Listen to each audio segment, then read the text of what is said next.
ഇന്ന് പപ്പിപ്പെണ്ണിനെ ഒന്ന് ഇസായെ പരിചയപ്പെടുത്താൻ കൊണ്ടുവന്നതാണേ. ഈ പെണ്ണിനെ കാണുമ്പോൾ ഇസയുടെ റിയാക്ഷൻ അറിയാൻ ഒരു ആഗ്രഹം കേട്ടോ. നമ്മളെ കണ്ടതും ഇസ ഓടി വന്നേ. അപ്പോഴാണ് പുതിയ ഒരാൾ കയ്യിലിരിക്കണ കണ്ടത്. പൂട്ട് തുറന്ന് ഓടി വന്ന് ആദ്യം മണത്തു നോക്കി കേട്ടോ. അപ്പൊ എനിക്ക് തോന്നി വലിയ കുഴപ്പമില്ല. പക്ഷെ അവനൊരു വെപ്രാളം ഉണ്ടായിരുന്നേ.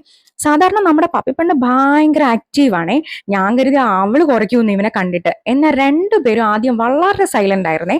പപ്പിപ്പെണ്ണ് സ്നേഹം കൂടിയിട്ട് വാലാട്ടുന്നുണ്ടായിരുന്നു. ഇസയാവട്ടെ ചുറ്റിത്തിരിയലും. എങ്ങാനും അവന്റെ കാല് വല്ലതും പെട്ടാ തീർന്നു. പപ്പിപ്പെണ്ണ് പെട്ടത് തന്നെ. ഇസാക്ക് വെച്ചേക്കുന്ന ആഹാരം കഴിക്കാനായിരുന്നു ഓറിയൊക്കെ തിടുക്കം. അതൊന്നും അവൾക്ക് ഇപ്പൊ കഴിക്കാൻ പറ്റില്ലല്ലോ. അതീന്ന് പിന്തിരിക്കലായിരുന്നു എന്റെ ജോലി. നമ്മളൊക്കെ എടുത്തു വെച്ചേക്കുന്നത് കണ്ടിട്ട് ഇസാക്ക് ചെറിയൊരു അസൂയ ഉണ്ടായിരുന്നേ. എന്തായാലും വലുതായാൽ ഇവര് കൂട്ടാവുന്നാ തോന്നണേ. ഇപ്പൊ ഈ പ്രായത്തില് പപ്പി കൂട്ടിലും ഇസ വീട്ടിലും ആ കിടക്കുന്നതാ നല്ലത്.